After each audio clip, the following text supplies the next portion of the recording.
Welcome, writers. I'm Ryan, and this is the Novelist Inc. channel, where we talk about the craft and business of writing. And today, we are all about business. Let's talk about marketing. I know what you're thinking. Oh, so many social media platforms, so little time. Well, we're here to help. On today's show, NINC member Michele Dunaway interviews Kate Rock, the founder of Kate Rock Literary Services.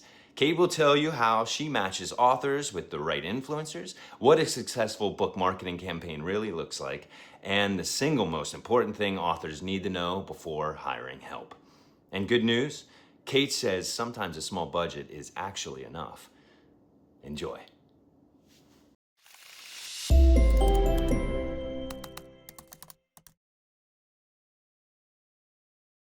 While Novelists Inc., NINC, strives to provide accurate and helpful information, NINC does not assume any liability for or endorse any opinions, advice, instructions, products, errors, or omissions in the following video. Viewers are solely responsible for how they interpret and apply any NINC content.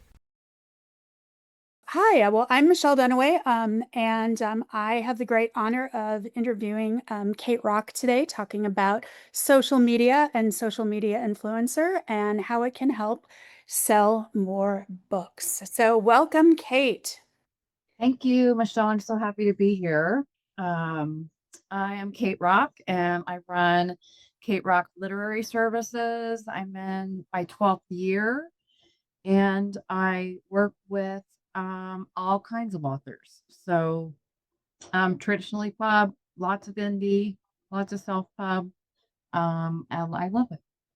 Do you work with specific genres or multiple different genres? Lots of different genres. I've been building my team for so long that the genres romance is really popular with us, thrillers, historical fiction, and then a number of different nonfiction and women's fiction, book club fiction. It kind of depends on seasons too, which is a little funny, but we pretty much do everything. Excellent. So, tell me a little bit about how book promotion has changed dramatically in the time that you've been doing this with the rise of, say, Instagram and TikTok. And I mean, I've heard that there are different genres that are better fits for each of those. Yeah. Yeah. So, I started this business before Bookstagram was even a thing.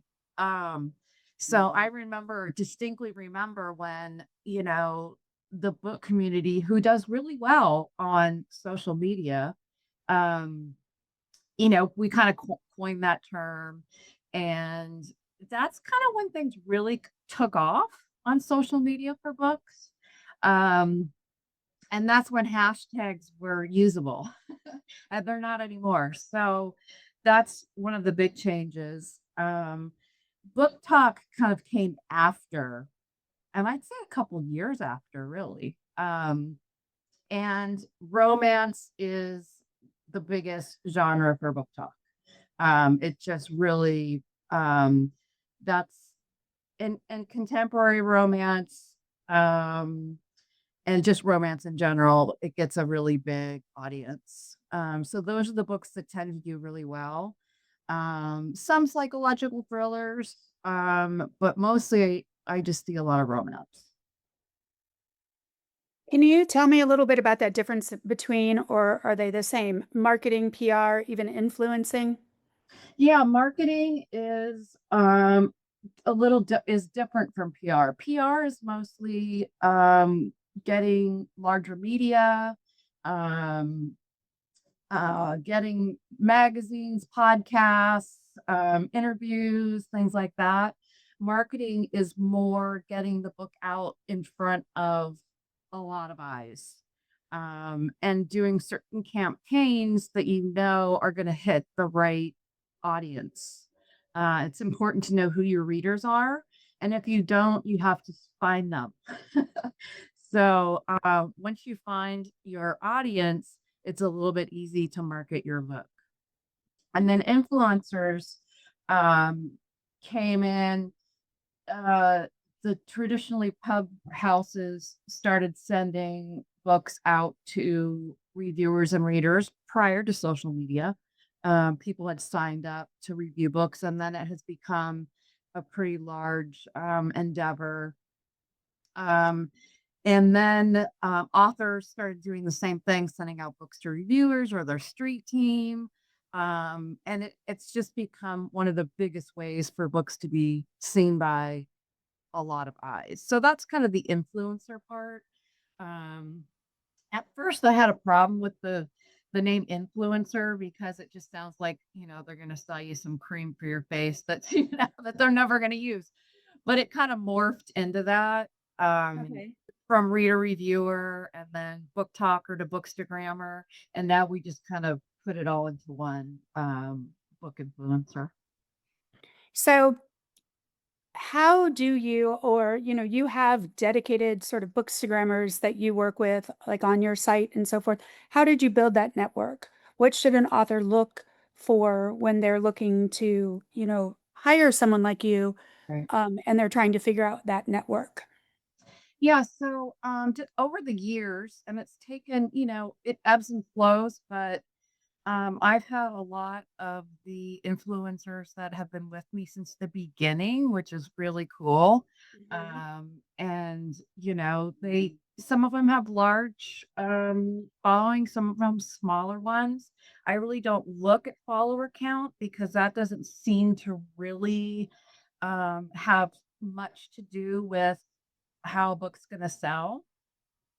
It's all about like enthusiasm. So I usually put out call outs on social media looking for new book influencers. Sometimes if it's a certain book where I need certain people that like it, I'll say, hey, I have this particular book, who's interested, sign up here. I have a sign up on my Instagram and on my website, and I get a lot of referrals from current influencers. And then they fill out a form, they tell me what genres they like. Um, but we offer every book to the entire group, which is a few thousand, because sometimes people will go, "Ooh, I'd really like to read that," or "I haven't read something like that before," and that's what we want. We want Right. them to get into new genres and things like that. So you just sort of mentioned that follower count being overrated. What metrics should authors really be paying attention to when even doing social media or when, looking to have their book promoted on it? I think it's the enthusiasm of the book influencer, making sure that they are a book account or mostly a book account, looking at their engagement. So, are they talking to other people? Are people talking to them? Are there likes and shares happening? That's really important. And I think if the author's looking for at a certain aesthetic look, they might like another influencer's page more than another. Um, and we teach and give lots of help to the book influencers about this is what we'd like to see. Some authors say, here's what we want, in the comments or what have you. Some other authors are like, just, whatever you want to do. So, and influencers can get really creative too. I mean, some of the stuff I've seen just like blows my mind. And I think what's really important is relationships Mhm. um, in this community. Because even though the book community seems vast, it's very small. We all know each other basically. Okay. So yeah, good community members, somebody who's supporting not only authors but other, book influencers. Very Okay. important. No, that really does sound like it. Yeah. So what does a typical book tour or influencer campaign look like from like start to finish? And then sort of what things do you find most effective for like an author to do to, to sell more books? Because that's always the goal, is to get Yeah. books in the reader's hand, that discoverability. Yeah. So the way from start to finish is, we speak to the author, the client, we get the book information. We definitely chat beforehand. I really like to either Zoom or do a phone call. Some folks don't like to do that for my anxiety reasons and things like that, and that's totally fine. I can do things by email. So basically, the first things I need are just the cover, the blurb, and a little something about the author. I put together a really fun, beautiful newsletter about the book, what makes it special. I definitely try and pump it up, finding, if there's reviews out there already from industry or things like that, or the reasons why I'm excited about it. And that newsletter goes out to the whole team. If they're interested, they hit the button saying, yeah, I want to apply for this. That downloads to our spreadsheet. And then my assistant Jenny and I go through that and, look and see who has applied for it. Depending on what the book is, we sometimes know, a certain number of people, but we always pick some new folks as well because, everybody needs a chance. Mhm. And then we get the book to them. Hopefully they read the book. We want them to read the book. We want them to review it. And then everybody gets a date to post on Instagram. And we try and do consecutive days, but that doesn't really seem to matter if there's certain days that are missed. It doesn't have to be. It's just when you do it sequentially like that for 21 or 30 days, it gets better engagement. Mhm. And then people start to say, hey, there's that book again. And so if I see that in a comment, because I'm always watching the tours, I'll screenshot that and send it to the author. Or if I see something like, oh, I really need to read that, thanks for posting this, I'll send that to the author because it makes you feel good. Mm. And then everybody does their posts for those days, does their reviews. At the end of the tour, we send another reminder with direct links on where to leave the reviews. So we give them the Amazon link to the book, the Google, the BookBub, and whatever. So we make it very easy for them to leave those reviews. These days, influencers need lots of reminders. Right. Well, I've noticed that even from my own book tours that some of them they get around to it or they don't and you're like Yeah, it's or they go someplace but not others and right. there are so many places. So I mean it is kind of almost like well you're doing a full-time job, but for some of them it's work. I mean there's a lot of things that has to be done. And I know also you know that going through that process of that you are very very careful as to then if there isn't one that's a good fit that person gets removed perhaps for next time or something like Yeah, yeah. So we have an out policy. If you don't like the book, you let me know right away. I take you off the tour, no harm, no foul. But I've also had some folks who have left less than thoughtful reviews. So I've said something to them and then I just don't put them on the tours anymore.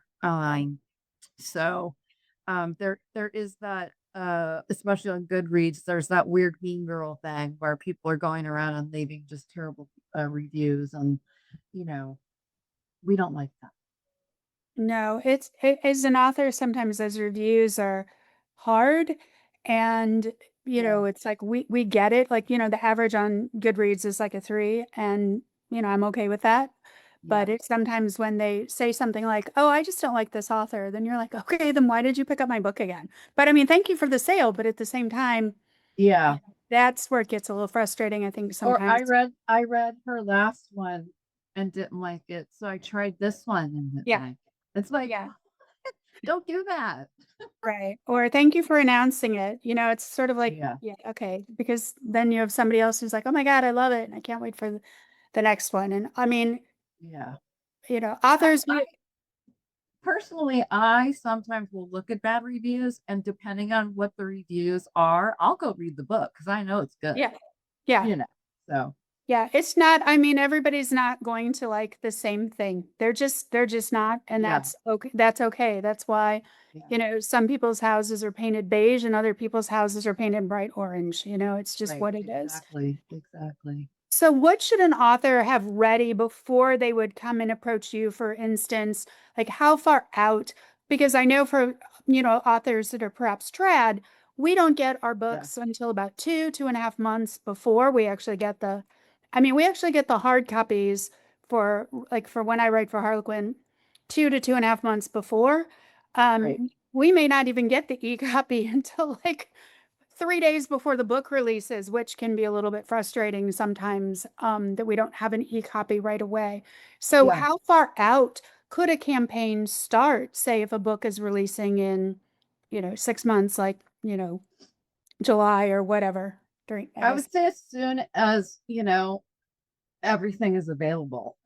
I mean, Okay. I've done tours, or gotten things ready 6 months before. I've done tours 2 weeks before Okay. where we've just quickly got it together because nothing was done at the time that, and that has nothing to do with the author. It's either the printing, the publisher, there's so many variables. So we typically like 8 weeks, and I say minimum 6 weeks. Okay. Because we want to get the books to people. We want them to have enough time to read it. So, I always say, hey, when things are available, let me know. And I'll usually send out reminders. Hey, do you have that cover yet? Or Mhm. things like that. So, and it also varies when an author contacts me. Sometimes I'll have Yeah, he likes to be on Zoom. your assistant. Yes, So this is my some assistant. authors, oh, Come on. and then we have cat butt. Yep. So He's been in at least 2 videos so far, so. sometimes we'll get an author that just says to me, "Oh my God, I don't know what I'm doing. Help me." Mhm. And that for me is fun. I mean, I'm like, Okay. okay, like, let's get this. And then some authors will send me a Dropbox full of everything. Um, so it really varies. I mean, I Okay. don't mind when people say, hey, I don't know what the heck I'm doing. Help me. That way I can find out, okay, what do you want to accomplish? Who are your readers? Things like that. So So should authors do like cover reveals far in advance, or should they you just kind of wait till they actually do a full book tour? I think Or doing a cover reveal too far in advance, people will forget okay. about it. So I think, even a month before is totally fine because then once the tour starts, you're going to start seeing that, oh, yeah, I saw that book. I saw that book. So 1 to 2 months is fine. I think long before that, our attention spans are not so great these No. days. So, yeah. And True. in a cover reveal, sometimes we'll say, we're doing a campaign for this book too. And that gets people excited. So what boundaries or expectations should be like established up front? How much creative control really should an author give like to the influencer or to the person that they hire or something? Excuse me, like that. Yeah, sometimes authors will, and of course, this should always be a rule, no spoilers in the reviews. Mhm. Don't use these certain words because then they'll think the book has this and this in it and it doesn't. So, I'll work with either way. If you want it a specific way, that's fine. If I don't think it's going to work, I will tell you. Okay. Um, and if I think just it's something's too much or they don't really have to do that, I will tell them why. Okay. Um, but I have a lot of repeat clients, and so they already have kind of an expectation, and we have a relationship. Um, but I always ask, is there anything new that I should know about? Have you gotten any Mhm. awards? Have you been on podcast? Like if Right. there've been new updates, let me know because I want to throw that out there too. Mm-hmm. And full disclosure for those watching, I am one of those repeat clients, which is why I wanted to do this interview.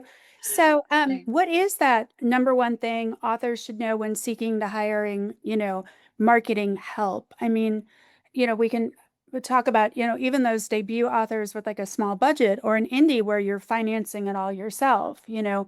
what's what is that number one thing that they need to start? Because as authors, we hear so many different pieces of advice. Like if you don't have 40,000 followers or if you don't have, et cetera, et cetera. And, I don't know if that, I don't know Yeah, where. I think, some of that stuff just needs to be thrown out the window. I mean, because if it's one person saying it, let's say on threads about what authors should do, that's one person.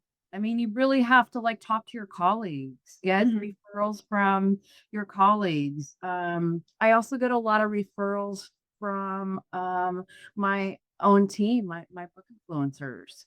Um, I think also that know what your budget is, know what you can spend.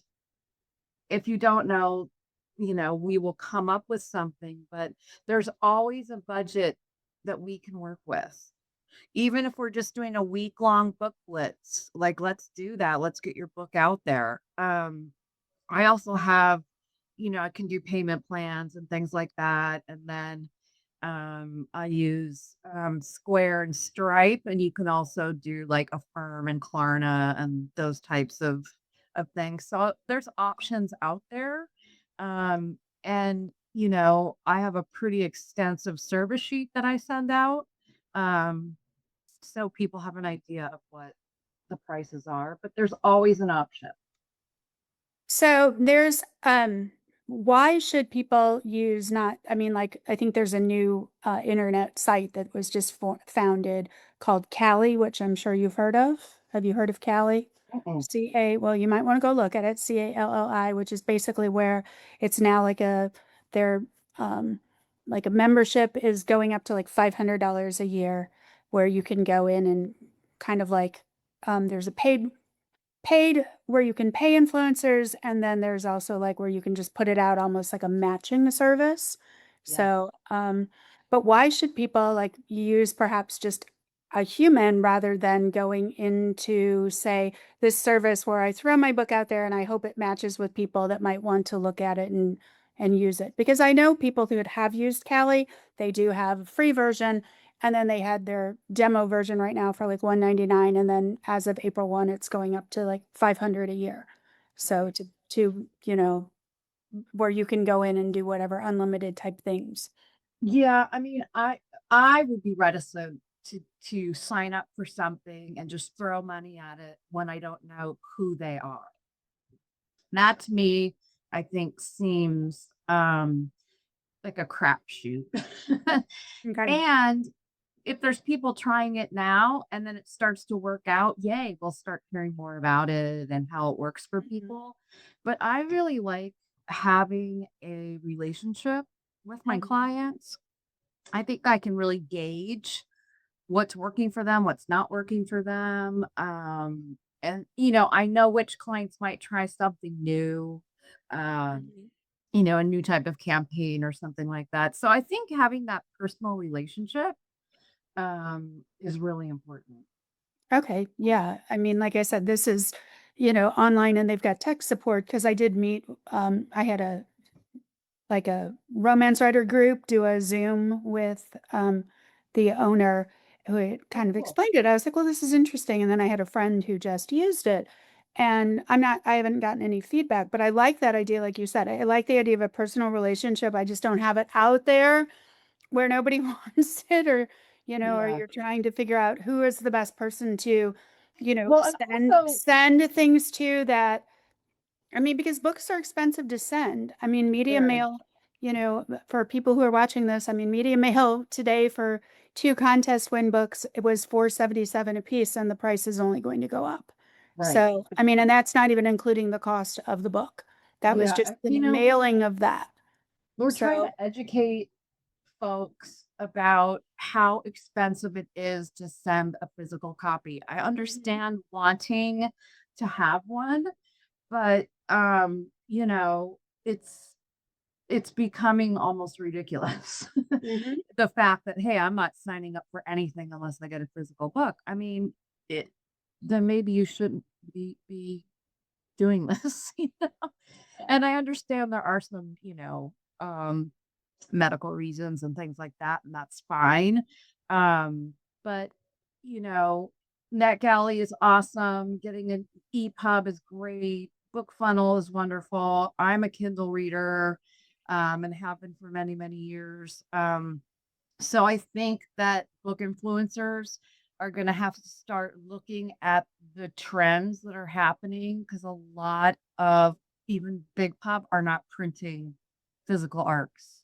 And so I think that's going to become more of an issue. I mean, we all did fine during the pandemic, you know, reading e-copies, so there's no difference.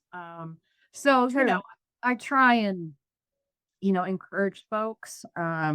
And sometimes they're just afraid to try something new, and that's okay. Right. No, that makes sense. So moving into just sort of that what works, what doesn't a little bit, what do you think are some of the common mistakes authors make, whether they're doing it themselves or they're working with a professional? I think reaching out to influencers that don't read your genre. Okay. That happens a lot. They'll Really? see all these book influencers and mass copy a DM to a bunch of them. Um, that's a big no-no. You're going to get ignored. And unless it's a book that they want to read, that's great. But, people can tell if it's a mass sent, kind of thing. Um, so that's definitely one thing. I think, you don't have to tread lightly. I mean, you can approach people and say, "Hey, I saw your page. It looks like you like my book. Would you like to read review it?" That's fine. Um, I think the other things to be kind of careful of is sort of bad mouthing anybody in the community, whether it's a fellow author or any kind of book community member. That's been tragic for some people. So um, if somebody doesn't want to read your book, they don't want to read your book. It's not, personal. No, no. I mean, it's not. And I think sometimes authors have to learn that. And I think Yeah. sometimes, especially with like that recent thing that's just gone on with the author that got like her book deals sort of done because they're like some guy ran it through AI. Yeah. And I mean, and unfortunately, since, for authors, it's like that write every single word like I do, but, Yeah. I've got I think it's 7 of my books in the AI Anthropic settlement right now. So yeah, Yeah. um, it's probably going to match something like that because they trained Exactly. the AI on my voice. Right. That was one of the ones Exactly. that they did. So, my style is my style. So Yeah, and it's that would be my one of my biggest takes is to stay away from AI. Mhm. For writing, for covers, for art. Um, I just it's not going to be a good thing. No. And it's just getting worse. So, and then when I see an influencer using AI, I reach out to them and say that is not, part of our guidelines is not to use AI, That especially for reviews. Mhm. Let me chat GPT this review, and then they forget to take off the part that says, "Here's what." It's like, oh my Oh, goodness. Lord.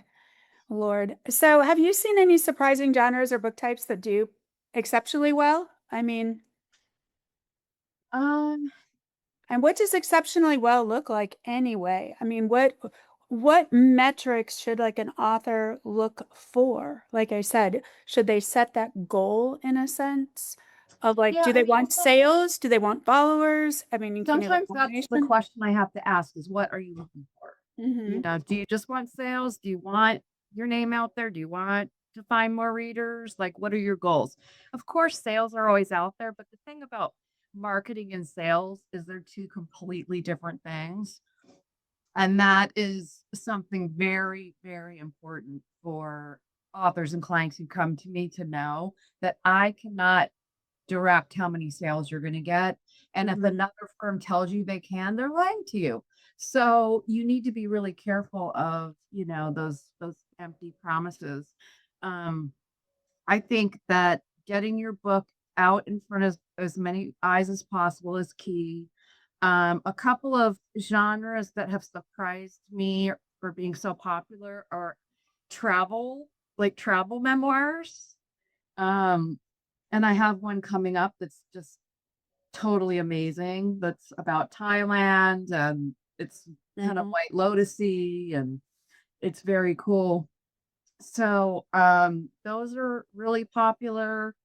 Sometimes children's books because a good portion of the book influencer community are parents. Um, Mhm.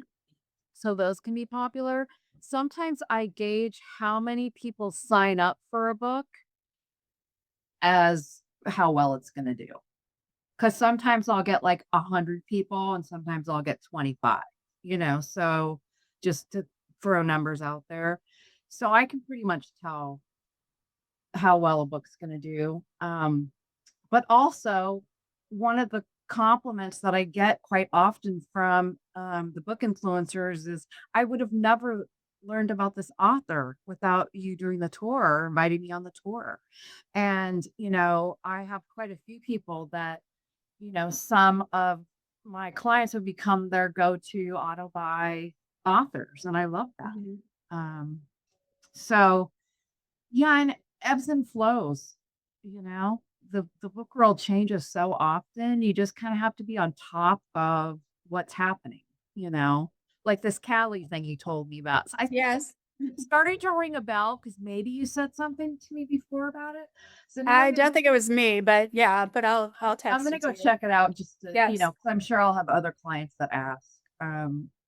But I think, forming relationships with other authors, with other book community members, I think is a really smart, good idea because other authors can really help too. Mhm. No, 100%. So, as we start to wrap up here, what I mean, what should authors do when people put them out on social media? I mean, should they, or even reviews, should they do thank you? I mean, we've heard all sorts of different things of advice of like you never say thank you on a review, or you should say thank you on a review, or you should repost it, or you shouldn't repost it, or like is there a definitive guide, or Yeah. does it, Yes. you know, Bare minimum, thank you. okay. Yeah. Um, comments, the book influencers love it.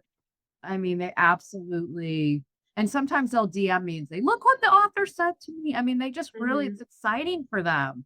Right. So it doesn't have to be anything major. Just like, "Thank you so much. Your picture's beautiful," or "I'm so glad you read my book." Um, and sharing the posts if you really like it.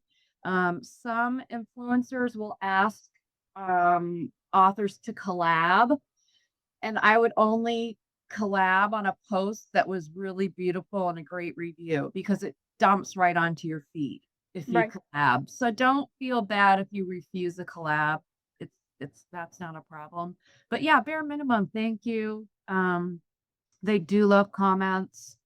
And if there's particularly a awesome review, you can DM that influencer and say, "Wow, you really made my day." Mhm. Yeah, it makes a huge difference. Yeah, I would agree with that just simply because it makes you seem human, Yeah, and I think being human is very important that, it's not necessarily like, as I tell people when I'm responding, I'm responding. It's not an yeah, assistant of mine or something like that. right. It's me that's actually responding to you or and so forth. And I think that's what kind of makes it fun. I'll tell you a story when we're done here. So last question. What's the single most important piece of advice you'd give an author who's never worked with a marketing firm or a social media influencer or anything like that before? I would say do a consultation with them or with several and, pick the one that you vibe with. Hmm. Um, I think it's important to get along with the Hmm. person that, or just, feel comfortable enough that they are gonna do you right. And also, again, like I said, talk to your colleagues. Who have they used? Who do they, you know, like? There's another thing that a lot of the marketing firms, we all know each other. And so if I get a book that I don't think my influencers are going to dig, I pass it along to them. And Hmm. I've had many passed along to me. So we all sort of know each other. Um, and try not to make weird competition like it used to be when Bookstagram first came out. Now we sort of all know each other. Some of us are on Discord, and we share books with, you know, other people. Like I don't do a lot of like dark romantasy, but I know two other companies that would do a great job with that. Right. So yeah, I'm not going to take every single book because I don't want to let anybody down. I want us all to succeed. That's sort of my motto. Very, very, very important. Yeah. So, is there anything else or questions that I might have forgotten or anything Um, else you might want to tell our viewers? I say just, the book community is amazing. Be a good member of the book community. If you're afraid to reach out to somebody, just do it once because then you'll be able to do it again, whether it's an author or an influencer or someone. Just the book community can be really, really helpful, especially when you're feeling not so great about what's happening. It's nice to have a cheerleader on your side. Very, very, very true. I would not have sold my very first book if I had not emailed two authors that I loved and Yeah, asked them questions and they actually answered. yeah, I mean, just seriously, people, I mean, it's the story of how I sold my first book. And it's yeah, just, and people are like, you just cold emailed these people. I'm like, yes, because I was a fan of what they wrote. yeah, yeah. And they answered. And both of them are friends now. And it's just, Yeah, sometimes I will connect certain authors. Like you need to talk to so and so because they're going through the mhm, same thing or they went through the same thing. right. So I think that's really important just to have because I have that connection so I can say, hey, go talk to this person. Mhm. They'll help you through it. So yeah. Awesome. Well, Ben, thank you so much for joining me. Thanks, Kate and Michelle. That was great.